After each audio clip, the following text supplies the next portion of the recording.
صدر گرامی قدر اور معزز حاضرین، آج مجھے جس موضوع پر اظہار خیال کرنا ہے وہ ہے یوم دفاع پاکستان۔ جناب والا زندہ قومیں اپنی تاریخی ایام کو یاد رکھتی ہیں۔ یوم دفاع پاکستان ہمیں افواج پاکستان کی شجاعت کی یاد دلاتا ہے۔ یہ دن عزم و ہمت کے فسانے سناتا ہے۔ یہی دن غیرت ایمانی کے ادب سکھاتا ہے۔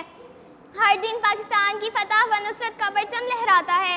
یوم دفاع پاکستان اس حقیقت کا اعلان ہے کہ اے وطن نام تیرا حق کی گواہی ٹھہرا، اے وطن نام تیرا حق کی گواہی ٹھہرا، تیری عظمت کا عالم داہر میں لہراتے ہیں، تیری بنیادوں میں ہے لاکھوں شہیدوں کا لہو، تیری بنیادوں میں ہے لاکھوں شہیدوں کا لہو، ہم تجھے گنج و عالم سے گراں پاتے ہیں۔ محترم حاضرین، آئیے ہم اپنے ماضی کا ایک روشن برق الٹاتے ہیں۔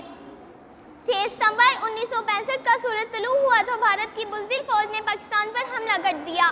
ان کا خیال تھا کہ ملت پاک سوئی ہوئی ہے، مگر یہاں تو ہمارا مقدر جگمگا گیا تھا۔ ہماری بہادر افواج دشمن کے سامنے سی سپلائی ہوئی دیوار بن گئی۔ دشمن کے پاس افواج اور اسلحہ کی کثرت تھی، مگر ہمارے پاس جذبہ ایمان تھا۔ یہی جذبہ اعلان کر رہا تھا کہ اے وطن، کافر ہے تو شمشیر پہ کرتا ہے بھروسہ، کافر ہے تو شمشیر پہ کرتا ہے بھروسہ، مومن ہے تو بے تیغ بھی لڑتا ہے سپاہی۔ اور پھر جناب صدر اس وقت کے صدر پاکستان نے پکار کر کہا، لا الہ الا اللہ محمد الرسول اللہ، پڑھتے ہوئے دشمن پر ٹوٹ پڑے اور اسے بتا دیں کہ اس نے کس قوم کو للکارا ہے۔ اس للکار نے پوری قوم کو سی سپلائی ہوئی دیوار بنا دیا۔ افواج پاکستان تو جنگ لڑ رہی تھی، افواج پاکستان تو جنگ لڑ رہی تھی، مگر ان کے ساتھ مزدور، کسان، شاعر، ادیب اور خطیب بھی شامل جہاد تھے۔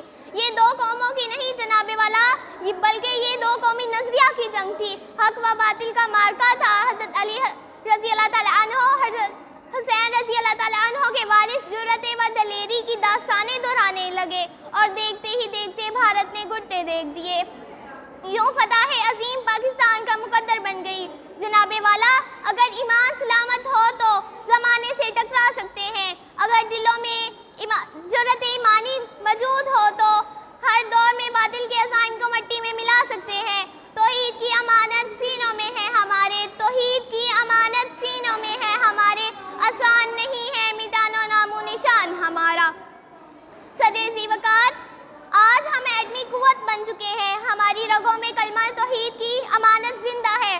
یوم دفاع پاکستان کا پیغام ہے کہ اسلامی نظریہ حیات کو الفاظ کے آئینے سے نکال کر عمل کے سانچے میں ڈالیں۔ مسلم افواج ہماری جغرافیائی سرحدوں کی نگہبان ہے، تو جناب والا نظریاتی سرحدوں کی حفاظت کا فریضہ ہم نے انجام دینا ہے۔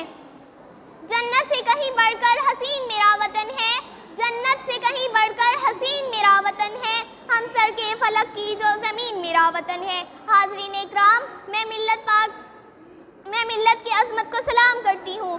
خون دل دے کے نکھاریں گے روح پر گلاب، خون دل دے کے نکھاریں گے روح پر گلاب، ہم نے گلشن کے تحفظ کی قسم کھائی ہے۔ شکریہ۔